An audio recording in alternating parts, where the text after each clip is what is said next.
ముఖ్యమంత్రి దాకా పోతా నేను ఈ మాటకు ముఖ్యమంత్రి దాకా పోతా.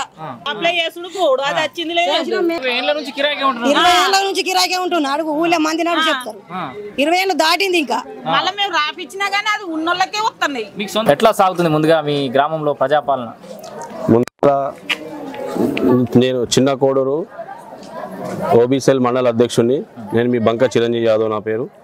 ఈరోజు ప్రజాపాలన ప్రోగ్రాం చిన్నకోడూరు గ్రామంలో జరుగుతుంది. దీనికి అన్ని విధాల స్వచ్ఛందంగా ఏదైతే ప్రజల పాలన ఏది ఉందో గత ప్రభుత్వాలకు కాకుండా మేము ప్రజల దగ్గరికి పోయి ప్రజల సమస్యలు తెలుసుకొని వారికి ఏదైతే అవసరం ఉంటుందో వాళ్ళ అవసరాలు తెలుసుకొని అడిగి మరీ ఫిలప్ చేసి వాళ్ళకి ఇబ్బంది కాకుండా మేము ఫారంను నింపించి వాళ్ళకు దరఖాస్తుతో నింపించడం జరుగుతుంది. చాలా అద్భుతంగా జరుగుతుంది. ఏమైనా సమస్యలు తలెత్తున్నాయి? ఎవరైనా పంచాలు చేయడము ఇబ్బంది జరుగుతున్నాయని చెప్పేసి ప్రజలు ఎవరైనా లొల్లి చేయడం ఎక్కడైనా జరిగిందా? అట్లాంటిది మా కాంగ్రెస్ ప్రభుత్వం వచ్చిన కాలం నుంచి అట్లాంటిది ఏం జరగదు. గతంలో సుధా జరగదు. గతంలో జరిగినవి ఉన్నాయి, ఇప్పుడైతే అలాంటిది ఏం లేదు. చాలా మంచిగానే అన్ని మంచిగా నడుస్తున్నాయి. అంటే బీఆర్ఎస్ వాళ్ళు ఇప్పటికొక విమర్శ చేస్తారు, కాంగ్రెస్ పార్టీ మార్పు కావాలన్నారు కదా, ఇప్పుడు అనుభవించారు, రోడ్ల మీదకి వచ్చిన జీవితాలు, రోడ్ల మీద లైన్లు కడుతారు అని చెప్పి చెప్తారు వాళ్ళు. మరి వాళ్ళు 10 ఏళ్ళలో చేసింది ఏమున్నది? ఇప్పుడు 10 ఏళ్ళలో మీకు ఇది ఇస్తాము అది ఇస్తాము అని చెప్పేసి ఎన్నో హామీలు వాళ్ళు సుత ఇచ్చారు. ఇచ్చిన కాడికే ఉన్నాయి, హామీలు అయితే ఏం చేసినా లేవు.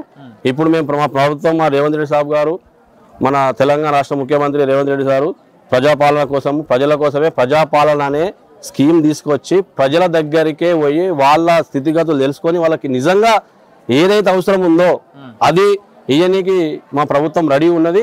అదే దిశలో ఈ ప్రజాపాలన ఉన్నది కదా. ఈ ప్రజాపాలన ఏంటంటే వాళ్ళలాగా గతంలో మీరు చూసి ఉంటారు, ఏది ఆధార్ సెంటర్లా, మీ సేవా సెంటర్లా, మండల ఆఫీస్ కాడ లైన్లు కట్టేది, మాకు ఇది రాలేదు అది రాలేదు అనేది. మీకు ఇంకొక సుధా చెప్తా, మీకు తెలంగాణ ప్రజలకు అన్ని ఇచ్చినాం, మేము ఇవ్వాల్సింది ఏం లేదు, ప్రతి ఒక్కటి ఇచ్చినాము, అన్ని ఇచ్చినామని డబ్బాలు కొడుతారు. అన్ని ఇచ్చిన తర్వాత ఇవాళ మా చిన్న కోడూరు గ్రామంలో ఎంతమంది ప్రజలు గ్రామ పంచాయతీకి వచ్చి దరఖాస్తులు పెట్టుకుంటారు? సరే, మీరు అన్ని ఇచ్చిన తర్వాత మరి ఇంతమంది దరఖాస్తులు ఎందుకు పెట్టుకుంటారు, దేనికోసం పెట్టుకుంటారు? 9 ఏళ్ళకి అర్థమవుతుంది. 9 సంవత్సరాల ఒక్కనాడు ఒక రేషన్ కార్డు ఇచ్చిన పాపం లేదు. అంటే ప్రతి ఎన్నికలకు ముందు ప్రతి సభలో కూడా కేసీఆర్ గారు ఈ విషయం చెప్పుకుంటూ వచ్చేవాళ్ళు. ప్రతి నియోజకవర్గానికి, ఏ నియోజకవర్గం అయితే ఆ నియోజకవర్గానికి ఇక్కడ మేము చేయాల్సింది ఏం లేదు, ఇక పూర్తిగా అభివృద్ధి అయిపోయింది, ఇక మనం కొత్త చేయాల్సింది ఏం లేదని కూడా చెప్పుకుంటూ వచ్చిండు. దానికి నిజం అనేది ఏంటంటే, మీరు ఒకసారి విజిలెన్స్ అక్కడ తీసుకుంటే మా ప్రజలే చెప్తారు. ఇప్పుడు ఎగ్జాంపుల్ అన్ని ఇచ్చినాం అంటున్నారు కదా, ఇచ్చినాక మా గిన్నె దరఖాస్తులు ఎందుకు వస్తాయి? ఒక విలేజ్ లో గింత వస్తే మండల్ విలేజ్ ఎంత ఉంటది? ఇండ్లు కూడా మాకు లేని వాళ్ళకు కిరాయిలకు ఉంటున్నాం. 15-20 ఏళ్ళ ఇచ్చేటోళ్ళకు ఆస్తులు ఉన్న వాళ్ళకి ఇచ్చిర్రు. ఇల్లు లేదమ్మా, సొంత లేదా మీకు? లేదు, కూలిపోయింది.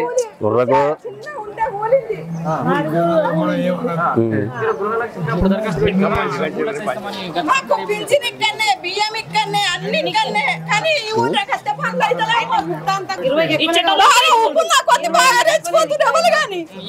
ముఖ్యమంత్రి దాకా పోతా నేను ఈ మాటకు ముఖ్యమంత్రి దాకా పోతా. ఏం కూడా రాలే, మాకు ఏపీ కూడా రాలే. ఒక పింఛన్ వస్తాను, 120 పింఛన్ అంతే. అప్లై చేసుడు పోడు అది వచ్చింది లేదు. ఇల్లు లేదని 3 నెలలు తిరిగినా, కనీసం ఇల్లు కూడా ఇల్లు కూలితే కూడా రూపాయి రాలే మాకు. వర్షాకాలంలో వర్షాకాలంలో కూలితే కూడా దరఖాస్తు పెట్టిపోయినాం, రూపాయి ఇయ్యలే. ఇప్పుడు కాదమ్మా, రండి, కొత్త సర్కార్ వచ్చింది కదా, మరి ఇప్పుడు మీరు 10 ఏళ్ళ అంటే వేరే సర్కార్ ఉండే, ఇప్పుడు కొత్త సర్కార్ వచ్చింది, వీళ్ళు ఇస్తారని మన నమ్మకం ఉందా? మరి నమ్ముతారు? నమ్మకము చెప్పిండు ఇస్తాడని, ఇయ్యకుంటే అది కూడా ఎక్కడ దాకైనా వస్తాం. నమ్ముతాను ఏమి ఇస్తాడు ఏం కథ అన్నది తర్వాత. ఇల్లుతో పాటు ఇప్పుడు ఇల్లుకు సంబంధించి 5 లక్షలు ఇస్తా అన్నది కొత్త సర్కారు. వాటితో పాటు ఇప్పుడు మీరు ఏదైతే గృహలక్ష్మి సంబంధించి మన ఏమంటారు పెన్షన్లు ఉన్నాయి కదా, పెన్షన్ల గురించి కానీ ఇంకే వేరే పథకాల గురించి ఏమంటారు జనాలంతా? పింఛన్లు కూడా ఇచ్చేటోళ్ళకే ఇస్తారు. మాకేమో ఏజ్ లేదు అంటారు. మేము రాపించుకుందామంటే నాకు కూడా బీడీ లేదు ఉన్నది, ఐరన్ కార్డు ఉన్నది, కానీ తిరిగినా ఊకున్నా బీడీల కార్డు ఎవరు పట్టించుకో. బీడీల పెన్షన్ కూడా రాలే నాకు. నేను చేసినా బంద్ చేసిన అన్నట్టు. బంద్ చేసినా నువ్వు నీకు రావు అన్నారు. బీడీలో ఐరన్ కార్డు నా దగ్గర ఉంది. మొన్న ఇప్పుడు మహాలక్ష్మికే పెట్టిన, ఇక అది రాదంటే అది పక్కకు వారేసిన. ఐరన్ కార్డు నా ఇంట్లో ఉన్నది. ఇల్లు కూడా 20 ఏళ్ళకి ఎక్కువ అయింది కిరాయి ఉండబట్టి. ఇల్లు రాయించిన ఇల్లు కూడా రాలేదు. వ్యవసాయాలు ఉన్నోళ్ళకి, పంటలు వండేటోళ్ళకి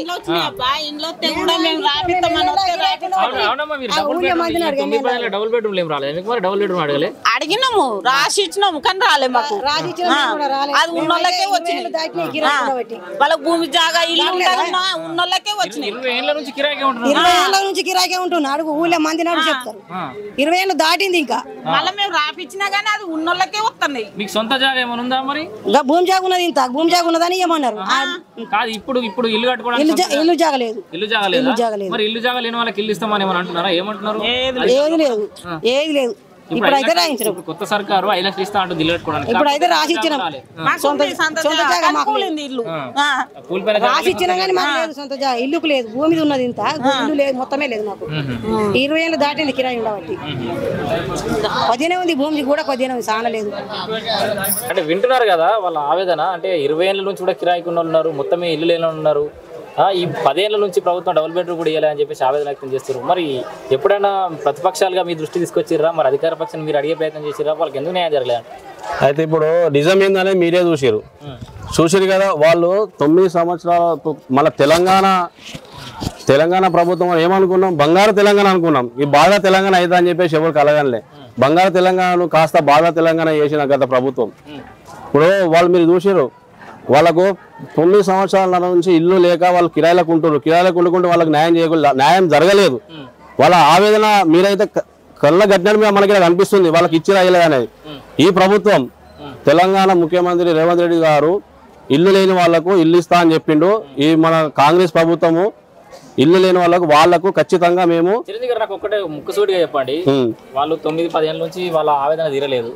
ఇప్పుడు 100 రోజుల్లో మీరు హామీలను నెరవేరుస్తున్నారు. 100 అనకాడ ఒక 200 రోజులకైనా 300 రోజులకు సంవత్సరానికైనా నేను మళ్ళీ వచ్చి మీ దగ్గర పెడతా, వాళ్ళ సమస్యలు లేవని చెప్పి వాళ్ళతో చెప్పిస్తారా? 100% చెప్పిస్తా. 100కు 101% వాళ్ళకి నేను న్యాయం జరిపిస్తా.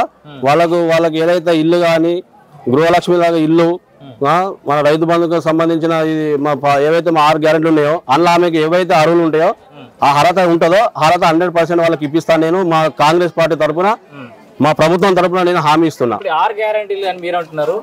కేటీఆర్ గారు నేను ఒక స్టేట్మెంట్ ఇచ్చారు, మీరు చదివారా లేదు? చదివాను. మీ 6 కాదు 420 అని 420 అని ఒక రైమింగ్ వచ్చే విధంగా కాంగ్రెస్ 420 అని వచ్చే విధంగా 420 ఉన్నాయి. వీళ్ళు ఇక ఈ 100 వల్ల ఏం చూస్తారో చూస్తా అని చెప్పేసి అంటున్నారు. దీనికి మీ సమాధానం? ఇప్పుడు మా ప్రభుత్వము స్టార్ట్ అయ్యి ఇవాళకి మొన్నటికి 30 రోజులు. మా రేవంత్ రెడ్డి సాబు 3 తారీఖు నాడు ప్రమాణ స్వీకారం చేసిండు. మేము 100 రోజులల్లా మా 6 గ్యారెంటీలు ఇస్తా అని చెప్పినాం.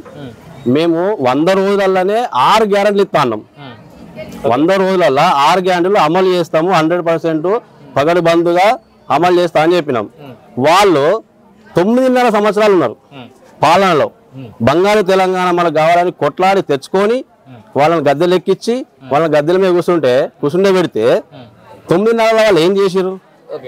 9.5 ఏళ్ళ నుంచి మా ఎందుకు వేయలేదు? రేషన్ కార్డులు ఎందుకు వేయలేదు?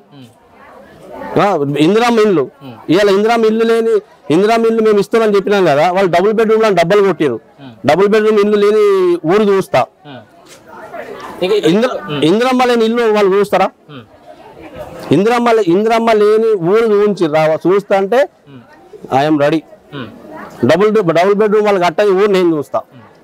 అంటే గతంలో అధికారం అనుభవించినటువంటి బీఆర్ఎస్ పార్టీకి ఒకటే సవాల్ విసురుతుండు, ఇందిరమ్మ ఇల్లు లేని ఊరును మీరైనా చూపించండి, డబుల్ బెడ్రూమ్ ఇల్లు లేని ఊరు నేనైనా చూపిస్తా అని చెప్పేసి కూడా బహిరంగంగా సవాల్ విసురుతున్నారు. ఇంకొక విషయం సూటిగా అడుగుతాను. ఇందాక మీరు రేషన్ కార్డుల గురించి కూడా ప్రస్తావన వచ్చింది కాబట్టి 9.5 ఏళ్ళలో 9 ఏళ్ళలో వాటెవర్ 10 ఏళ్ళు అనుకోండి, వాళ్ళు రేషన్ కార్డు ఇవ్వలే కరెక్టే. మీరు కూడా ఈ ప్రజాపాలన ఏదైతే అవ్యవస్థ కింద అప్లికేషన్ తీసుకుంటారో అక్కడ రేషన్ కార్డు సంబంధించి సరైన ప్రొఫార్మా మీరు మెన్షన్ చేయలేదు, రేషన్ కార్డు విషయంలో గందరగోళం ఉందని చెప్పి అంటున్నారు. మీరు రేషన్ కార్డు లబ్ధిదారుని ఎట్లా గుర్తిస్తున్నారు? రేషన్ కార్డు లబ్ధిదారుని ఎట్లా గుర్తిస్తామంటే ఈ కుటుంబ సభ్యుల వివరాలు తీసుకున్న తర్వాత ఇలా ఎంతమందికి కొత్తగా పెళ్ళయింది, ఎంతమందికి పెళ్ళి డివైడ్గా అంటే వేరే దగ్గర ఎట్లా ఉన్నారు, ఎంతమంది ఉన్నారు అనేది ఆధార్ కార్డు ద్వారా తీసుకొని వీళ్ళకు కొత్త రేషన్ కార్డులు కలెక్టర్ గారు కానీ మన ఎంఆర్ఓ సాబ్ కానీ దరఖాస్తు పెట్టుకోమంటున్నాం. దాని ప్రక్రియనే ఈ ఆధార్ కార్డు రూపంగా మేము రేషన్ కార్డు రేపు పొద్దుగాల వీళ్ళకు 100% తెల్ల పేపర్ మీద వైట్ పేపర్ మీద మేము దరఖాస్తు రాసిమని చెప్పినాం. చివరిగా ఇప్పుడు ఇంకొక అంశం, అంటే ఇది లేట్ అయిపోయింది, మీరు అధికారంలోకి వచ్చినప్పటి నుంచి బిజీగా ఉన్నారని చెప్పేసి అడగలే. కానీ ఇప్పుడు ఇంకొక అంశం ఏంటంటే వాళ్ళు అధికారంలోకి మీరు వచ్చినప్పటి నుంచి పార్లమెంట్ మన అసెంబ్లీ సెషన్లో కానీ అక్కడక్కడ అడపా చాలామంది బీఆర్ఎస్ నాయకులు కానీ మిగతా నాయకులు కామెంట్లు చేస్తున్నారు ఏంటంటే ఇది మీకు మాకు పెద్ద తేడా లేదు అంటే సీట్ల విషయంలో మీది ఒక వీక్ గవర్నమెంట్ అని సంకేతాలు వచ్చే విధంగా, మీ గవర్నమెంట్ త్వరలోనే కూలిపోతా అనే విధంగా కామెంట్లు చేస్తున్నారు.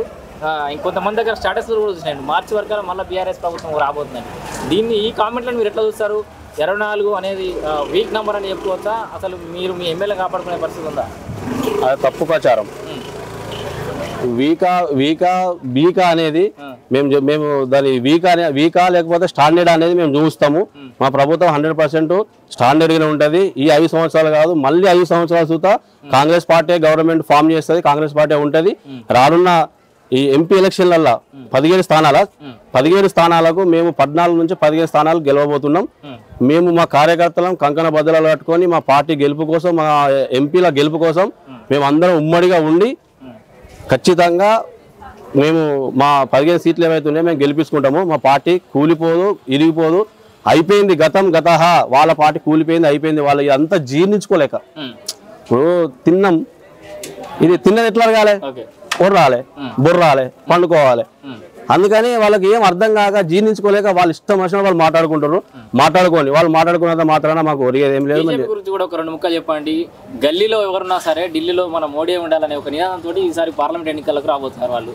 అంటే వాళ్ళు ఒక రకంగా గల్లీలో మీరున్నా సరే కాంగ్రెస్, ఢిల్లీలో మాత్రం బీజేపీ ఉండాలనే విధంగా పోతున్నారు. అంటే జనాలు కూడా అట్లా ఆలోచించే అవకాశం ఉందా? మరి కేంద్రంలో బీజేపీ అధికారం నిలబెట్టుకునే అవకాశం కనబడుతుందా? కాంగ్రెస్ పార్టీ పర్ఫార్మెన్స్ ఉండబోతుందా పార్లమెంట్ ఎన్నికలు? 100% కాంగ్రెస్ పార్టీ పర్ఫార్మెన్స్ అనేది ఢిల్లీలో ఉంటుంది. ఢిల్లీలో గల్లీలో ఎవరున్నా ఢిల్లీలో అనే సామెత అది ఉంది కదా, అది వాళ్ళకే వర్తిస్తే మాకు వర్తించదు. గల్లీలో శాసించేది మేమే, ఢిల్లీని శాసించే సుతా మేమే. మేము వాళ్ళలాగా ఢిల్లీ లెవెల్ గల్లీ లెవెల్ ఉండాలని లేదు. మేమే అన్ని శాసిస్తాం, మేమే వెళ్తాము. ఆడ మా రాహుల్ గాంధీ సాబ్ సుతా పిఎం అవుతాడు. ప్రజలకు ఎలాంటి ఇబ్బంది లేకుండా అన్ని సకల సల్వతులు ఎవరికి ఏమైతే కావాలన్నా అవి సుతా మేము ఇస్తాము. ఢిల్లీలో సుతా మేమే, రానున్న పార్లమెంట్ ఎలక్షన్లో సుతా మేము 100% మా 17 సీట్లు ఏవైతే ఉన్నాయో 15 సీట్లు మేము గెలుచుకుంటాం.